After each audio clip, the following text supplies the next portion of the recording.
السلام علیکم۔ ایک شخص نے گھر والوں کی مخالفت کے باوجود محبت کی شادی رچا لی اور ایک حسینہ ماہ جبینہ کو بیاہ کر گھر لے آیا۔ شادی کے کئی ماہ تو بڑے پرسکون گزرے، مگر آہستہ آہستہ بیوی کی محبت کم ہونے لگی۔ بیوی ہر وقت کھچی کھچی اور موڈ میں رہتی تھی، جبکہ میاں کو اس کے ساتھ بات کرنے میں دقت محسوس ہوتی۔ کچھ عرصہ گزرا تو شوہر کو محسوس ہوا کہ بیوی کی قوت سماعت کم ہو گئی ہے۔ میاں اونچی آواز میں چلاتا رہتا، مگر مجال ہے کہ بیوی ٹس سے مس بھی ہوئی ہو۔ خاوند اس کے قریب جا کر بات کرتا تو بیوی جواب دے پاتی۔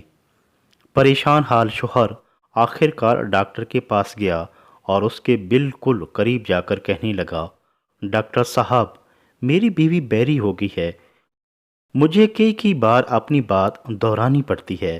تب وہ جواب دیتی ہے، کیا اس کا علاج ممکن ہے؟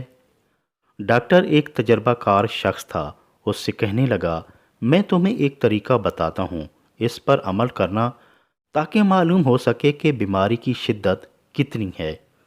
پھر اس کو یہاں لے آنا، اس کا مزید چیک اپ کر لیں گے اور علاج بھی شروع ہو جائے گا۔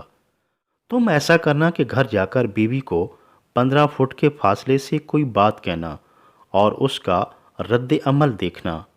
اگر کوئی جواب نہ دے تو 10 فٹ کے فاصلے سے وہی بات دہرانا۔ اب کی بار بھی نہ سن سکے تو فاصلہ مزید کم کر دینا اور 5 فٹ کی دوری سے وہی بات بولنا۔ اب بھی بات کا جواب نہ دے تو اس کا مطلب ہے کہ بیماری کی شدت زیادہ ہے۔ یہ کام تم نے کر لیا تو یوں سمجھیے آدھی بیماری کی تشخیص ہو گئی، باقی تم مجھ پر چھوڑ دینا۔ اس نے ڈاکٹر کا شکریہ ادا کیا اور کہنے لگا، ڈاکٹر صاحب، میں یہ کام کر کے اس کا رزلٹ آپ کو بتاتا ہوں۔ شوہر گھر آیا تو بیوی کچن میں مصروف تھی۔ وہ 15 فٹ کی دوری سے بولا، بیگم، آج کھانے میں کیا بنایا ہے؟ بیوی کی طرف سے کوئی جواب نہ آیا اور وہ بدستور اپنے کام میں مصروف رہی۔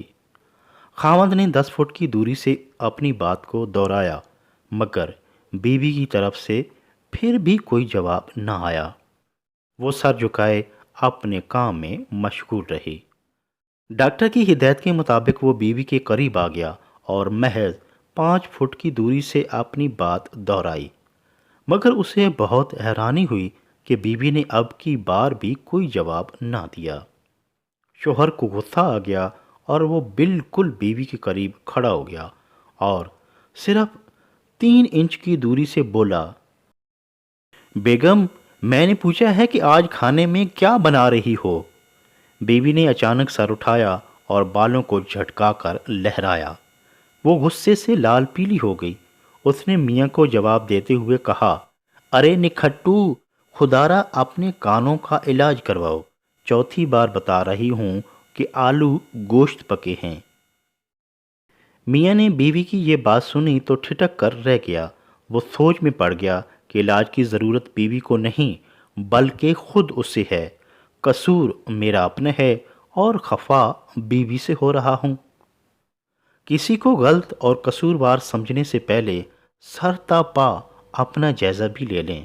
ایسا نہ ہو کہ اگلا شخص ٹھیک ہو اور غلطی پر آپ خود ہو۔